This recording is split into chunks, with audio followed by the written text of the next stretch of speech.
Saludos cordiales y bienvenidos a la tercera parte de esta formación online gratuita sobre cómo elaborar programaciones didácticas a nivel primaria, ajustándonos a la nueva legislación, la LOMCE y los decretos curriculares de cada comunidad. La LOMCE le da un papel destacado, le ofrece un papel destacado a la evaluación y la calificación. Requiere, en primer lugar, valorar todo el trabajo, medirlo, supervisarlo y sobre todo con la intención de mejorar. No solamente se trata de que el alumno haya conseguido unos resultados de aprendizaje y calificar sus resultados de aprendizaje, sino también que una vez que hemos tenido en cuenta cuáles son esos resultados de aprendizaje, el docente pueda mejorar su proceso de enseñanza. La LOMCE nos dice el siguiente texto. Los maestros y maestras evaluarán tanto los aprendizajes del alumnado como los procesos de enseñanza y su propia práctica docente, para lo que establecerán indicadores de logro en las programaciones didácticas. Esto ya lo hemos realizado anteriormente en los ejercicios previos. Entre los indicadores se dará especial relevancia al análisis y reflexión sobre los resultados escolares del alumno. Como decíamos anteriormente, es una ruta que viene marcada por unos objetivos, contenidos. Las metodologías y actividades son propuestas por nosotros, pero hacemos una evaluación de esos resultados y esos objetivos. Lo que dice es que no solamente vamos a valorar si se han obtenido o no esos resultados, sino que una vez conseguidos esos resultados, debemos reflexionar si ese proceso ha sido el adecuado y, por tanto, volverlo a ajustar a nuevos objetivos. Es un trabajo que le ofrece al docente para investigar sobre su práctica educativa y poderla mejorar. También nos dice que la evaluación de los procesos de aprendizaje será continua y global, por lo que tendrá en cuenta el proceso en conjunto de todas las áreas. Bien, hasta ahora las calificaciones y la evaluación era bastante final, sumativa. Generalmente en el modelo tradicional los docentes se basan en un examen y en la adquisición de unos contenidos que los que se denominan contenidos declarativos. Con la introducción del desarrollo de las competencias, estamos hablando del desarrollo de contenidos declarativos, contenidos procedimentales y actitudinales, es decir, tenemos que desarrollar destrezas y habilidades, no solamente contenidos memorísticos. Por tanto, la evaluación solo puede ser continua y global. Una de las propuestas que se hacen es, ya hemos mencionado en el apartado segundo, el uso del portfolio. El portfolio incluso como recogida, no solo como método de reflexión, de creación de contenido, sino también lo proponemos como una forma de evaluar. Como hemos dicho que en nuestras metodologías vamos a modificar y vamos a incluir no solamente expositivas, sino también metodologías activas, vamos a realizar proyectos, trabajos de equipo, murales o exposiciones orales, como hemos puesto en el ejemplo de ciencias naturales, una propuesta puede ser que dentro de la globalidad del aprendizaje, si el alumno tiene que obtener un 100%, ponderemos las calificaciones del examen a un 40, o a un 20, o a un 10, o a un 60. El uso del portfolio que tenga otro porcentaje, en este caso hemos propuesto un 20, proyectos otro 20%, el trabajo en equipo un 10%, el uso de un mural, supongamos, un 5% y una exposición oral que tenga otro 5% en el peso total. De esa manera estamos valorando todas las tareas y, por supuesto, contemplando todos los estándares. No necesitamos hacer un examen porque hay veces que no, ya hemos visto que hay estándares que son de acción. Y esos estándares de acción de crea, construye, explica, proporciona, no se pueden valorar en un examen escrito, sino mediante tareas muy concretas. Por tanto, podemos evaluarlas. La LOMCE dice, y el decreto, los criterios de evaluación son los referentes para la comprobación del grado de adquisición de competencias y el logro de los objetivos. Ya hemos visto que esos estándares del decreto, si tenéis vuestro decreto en la mano, lo volvemos a revisar y valoramos que hay algunos que podemos contemplar en examen, contenidos, pero en otros son activos. Por tanto, tenemos que buscar tareas e instrumentos para poder valorar. ¿Qué propuesta final como tarea os proponemos, os realizamos, os sugerimos? Una de las tablas últimas que podéis incorporar ya una vez que ya hemos hecho todos los ejercicios previos. Los criterios de evaluación de la asignatura que nos corresponde. Los estándares de evaluación que están en el decreto. Las competencias clave que ya hemos trabajado sobre ellas.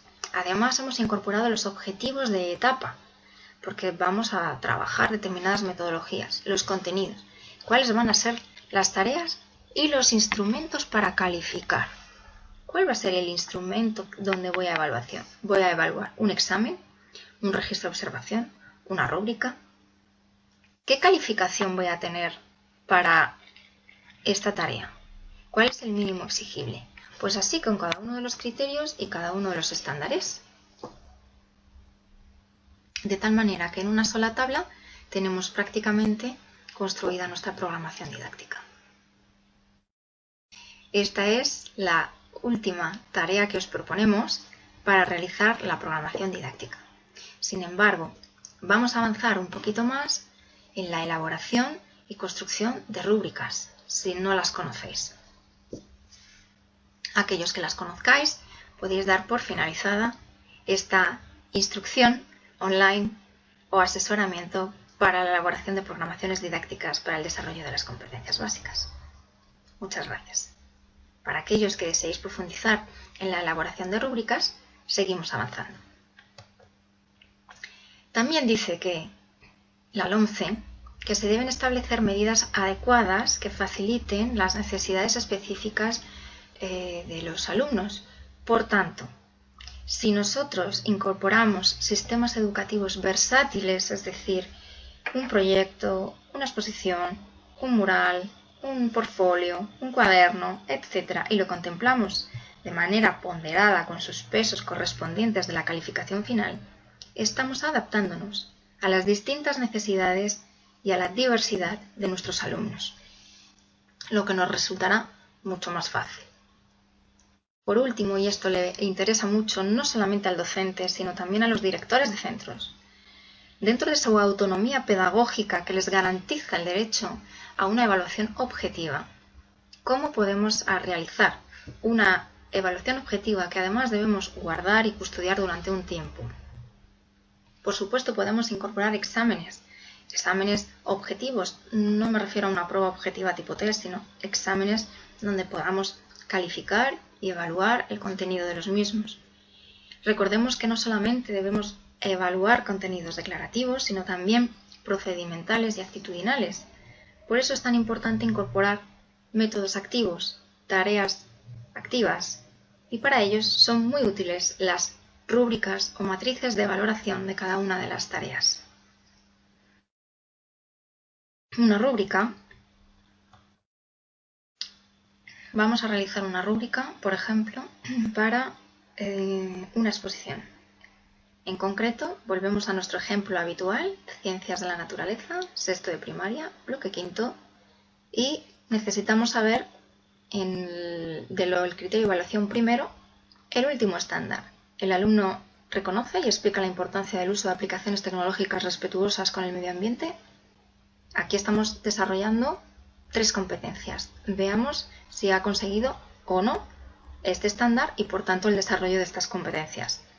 Si hemos decidido que va a ser una metodología lógica y en este caso vamos a realizar una exposición oral, necesitamos por tanto una pizarra digital y el conocimiento de un software como el PPT, por ejemplo, un PowerPoint.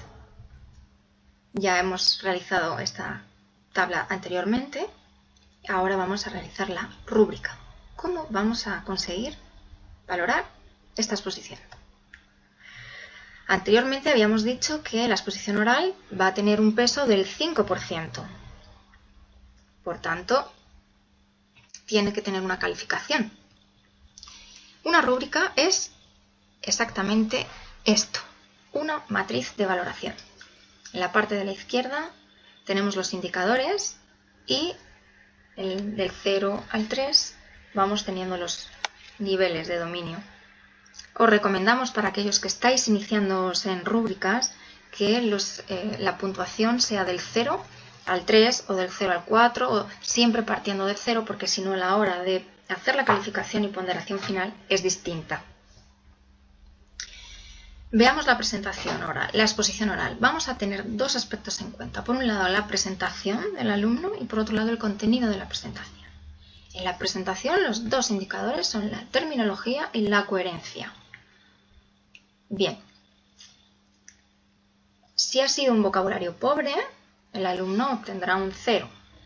Si es una coherencia estructurada con un hilo conductor claro, obtendrá un 3. Nosotros tenemos la rúbrica según el alumno esté exponiendo y supongamos que tenemos el siguiente ejemplo. El alumno ha utilizado en su mayoría términos técnicos, marcamos el 2, marcamos el 3 porque ha mantenido una estructura y un hilo conductor claro. En cuanto al contenido de la exposición oral, ha relacionado conceptos y explicaciones respetuosas con el medio ambiente, que es nuestro estándar. Ha analizado dos conceptos y sus componentes respetuosos y identifica la aplicación y los componentes dañinos y también respetuosos con el medio ambiente. En este caso, ¿cómo hacemos la calificación final de una rúbrica? Los indicadores los elegimos nosotros en función de cada estándar. Vamos a incorporar 5 indicadores. 1, terminología. 2, coherencia. 3, relaciona. 4, analiza. 5, aplica. Tenemos 5 indicadores y 3 niveles de dominio. 0, 1, 2 y 3. Del 0 al 3. ¿Cuál es la puntuación que ha obtenido este alumno? Sumamos 2 más 3 más 3 más 2 más 3 y nos da una puntuación de 13 puntos. ¿Cuál es la puntuación máxima que podría haber obtenido para obtener un 10? Pues 3 por 5 indicadores. Si hubiéramos tenido otro aquí 4, serían 4 por 5. La puntuación máxima en este caso es 15. Por tanto, multiplicamos 3 por 10 partido de 15, que es una regla de 3, y este alumno en concreto ha sacado un 8,7 en esta tarea. Un 8,7, pero si recordamos el peso que tenía la exposición oral es del 5%. Con lo cual, de un 10, nuestro alumno ha obtenido 8,7 por 0,05, que es el porcentaje, y es igual a 0,4. Si además añadimos la tarea que hayamos propuesto, la B, la C, el examen, etc., así vamos sumando la puntuación final. Esperamos que una vez obtenidos todas las evidencias de manera objetiva como propone, pues podamos elaborar nuestras propias tablas de Excel, ir incorporando todo, o unas tablitas en papel, si no somos de funcionar con Excel, aunque podemos proponeros una plantilla de evaluación que ha realizado Federico Ferrer Monedero, asesor técnico docente de Castilla-La Mancha, de Albacete en concreto. Mientras se abre, bien, de tal manera que aquí tenemos los estándares, ¿veis? Con su codificación, los alumnos, vamos poniendo aquí sus calificaciones en función de estos criterios. Un momento, por favor, que voy así, para que lo podáis ver. En estas plantillas vamos a calificar del 1 al 5. Luego la ponderación, si es baja, alta, etc. Y si es el mínimo exigible o no es el mínimo exigible.